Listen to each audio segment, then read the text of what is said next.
అభము శుభము ఎరగని 6 ఏళ్ల బాలికపై అత్యాచారం చేసి హత్య చేసిన కామాంధుణ్ణి కఠినంగా శిక్షించాలని పీఓడబ్ల్యూ జిల్లా అధ్యక్షురాలు కోడిపుంజుల జ్యోతి, ఐఎఫ్టియు జిల్లా ఉపాధ్యక్షులు చిలక శంకర్ ప్రభుత్వాన్ని డిమాండ్ చేశారు. ఈ మేరకు బాలికపై అత్యాచారం చేసి హత్య చేసిన నిందితుడిని కఠినంగా శిక్షించాలని ప్రభుత్వాన్ని డిమాండ్ చేస్తూ ప్రగతిశీల మహిళా సంఘం పెద్దపల్లి జిల్లా కమిటీ ఆధ్వర్యంలో శనివారం సాయంత్రం నిరసన కార్యక్రమం చేపట్టారు. ఈ సందర్భంగా కోడిపుంజుల జ్యోతి, చిలక శంకర్ మాట్లాడుతూ రాష్ట్రంలో అనేక చోట్ల మహిళలపై, చిన్నారులపై, వృద్ధులపై అనేక సంఘటనలు జరిగినప్పటికీ ప్రభుత్వాలు సరైన చర్యలు చేపట్టకపోవడం వల్లనే ఇలాంటి ఘటనలు పెరుగుతున్నాయన్నారు. సుల్తానాబాద్లో 6 ఏళ్ల చిన్నారిపై అత్యాచారం చేసి హత్య చేయడాన్ని ప్రగతిశీల మహిళా సంఘం తీవ్రంగా ఖండిస్తుందన్నారు. నిందితుడిని కఠినంగా శిక్షించాలని ప్రభుత్వాన్ని డిమాండ్ చేశారు. ఈ ప్రాంతంలో రైస్ మిల్లులో ఇటుక బట్టీల్లో ఉన్న మహిళలకు ఎలాంటి రక్షణ భద్రత లేదన్నారు. ఉపాధి కోసం ఇతర ప్రాంతాల నుంచి అనేక మంది మహిళలు వస్తున్నారని, ఆయా యాజమాన్యాల చేతుల్లో కూడా అనేక మంది మహిళలు అత్యాచారాలకు, హత్యలకు గురయ్యారని గుర్తు చేశారు. ఉపాధి కోసం వచ్చిన మహిళలకు భద్రత కల్పించవలసిన యాజమాన్యాలు చేతులు దులుపుకుంటున్నారన్నారు. ఇలాంటి సంఘటనలు జరిగినప్పుడు ఆయా యాజమాన్యాలపై చర్యలు తీసుకోవాలని, బాలికను అత్యాచారం చేసి హత్య చేసిన నిందితుడిని కఠినంగా శిక్షించాలని డిమాండ్ చేశారు. గత 3 రోజుల క్రితం మైనర్ బాలిక 6 ఏళ్ల పసిపాప పైన అత్యాచారం చేసిన నిందితుడిని కఠినంగా శిక్షించాలని చెప్పేసి ప్రగతిశీల మహిళా సంఘం, ఐఎఫ్టియు, న్యూ డెమోక్రసీగా మేము డిమాండ్ చేస్తూ ఉన్నాం.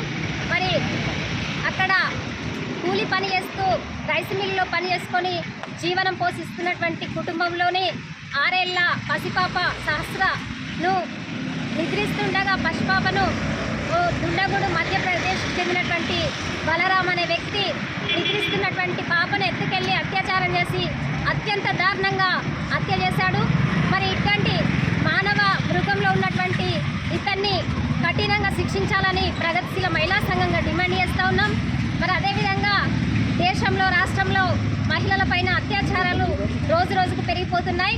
మహిళల కోసం అభయ, నిర్భయ లాంటి చట్టాలు చేసినప్పటికీ కూడా అవి కట్టుదిట్టంగా అమలు కావట్లేదు.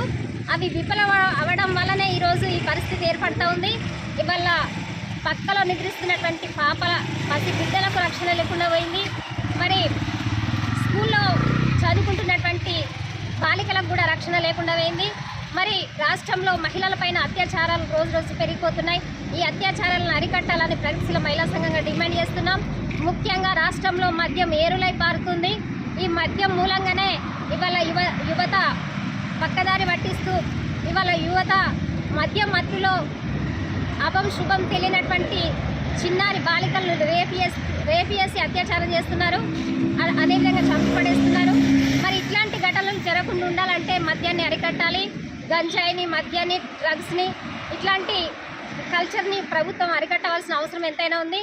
సామ్రాజ్యవాద విష సంస్కృతి భారతదేశంలో విచ్చలవిడిగా పెరిగిపోతుంది. మరి అశ్లీల వెబ్సైట్లను కూడా ప్రభుత్వం నిషేధించాలని మేము ప్రగతిశీల మహిళా సంఘంగా డిమాండ్ చేస్తున్నాం.